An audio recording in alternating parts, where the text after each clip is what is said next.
Hey guys, welcome back to Java tutorial series. In today's lecture, we will be studying about the next two mathematical library method, which is math.abs and math.random.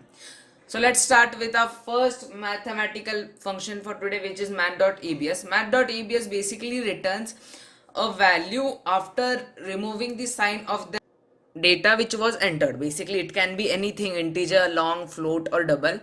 So system basically gives us the output after removing the sign. To be precise, it makes a negative number into positive and keeps the positive number in positive. So to understand this better and so to understand this, let's write a small program. As you can see on the screen, I have written the basic program in which I have written the header files, declared the scanner class. Now let's write a main program. Integer a is equal to minus 54 and a semicolon at the end. Now let's convert this and store it in another variable. Integer s is equal to math dot abs in braces the variable which has the data stored and a semicolon at the end.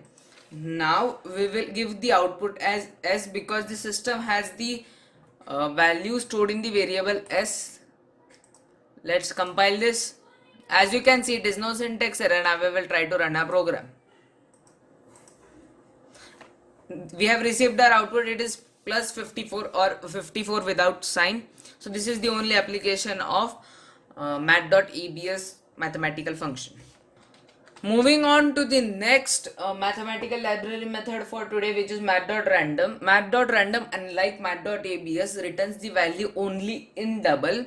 It basically finds a random number between 0 and 1 and gives us the output in double format.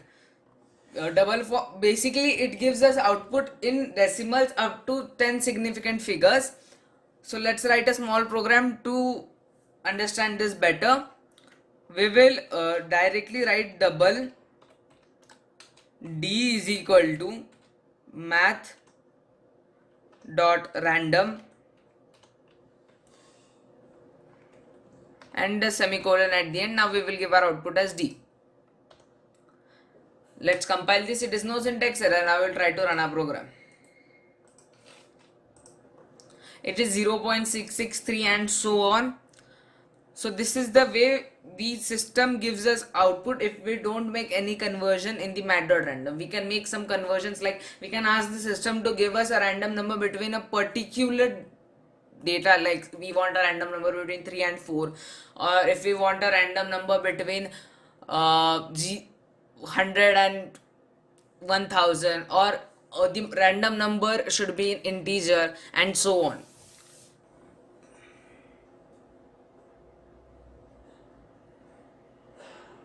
Moving on, now we will try to modify that random statement which we used in the previous program, and we will ask the system to give us the output in between some limit, basically an upper limit and lower limit. In this case, we will ask the system to give us the random number between integer 1 to integer 9 and ask the system to give us output in integer only. So for that, we will need to do some explicit type of conversion and some modification in the random statement. So to do so, we will initialize two integer m, which will be equal to 10, and another integer n, which will be equal to 1, and a semicolon at the end.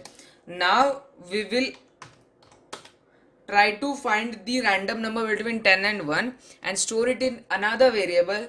Integer q is equal to, we will write two opening round braces, math dot random constructor, which is opening and closing of the round braces. Use the multiplication sign, and in other braces we will write m minus n, the upper limit minus the lower limit. Now we will close one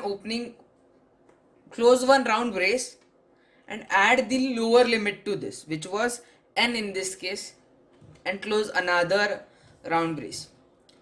Now we will add a semicolon at the end. Now as you know, the system will now give us output in double.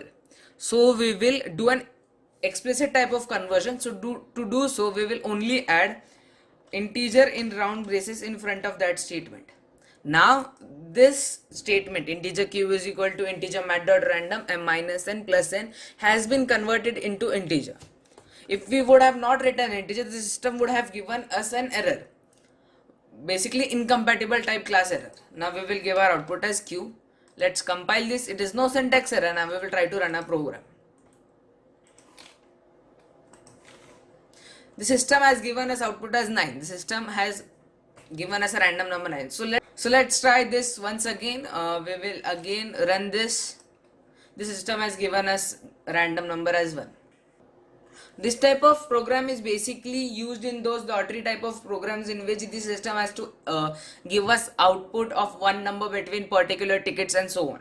So that's it for today. If you have any sorts of doubt, you can ask me in comment section below. Thank you for watching the video. Bye.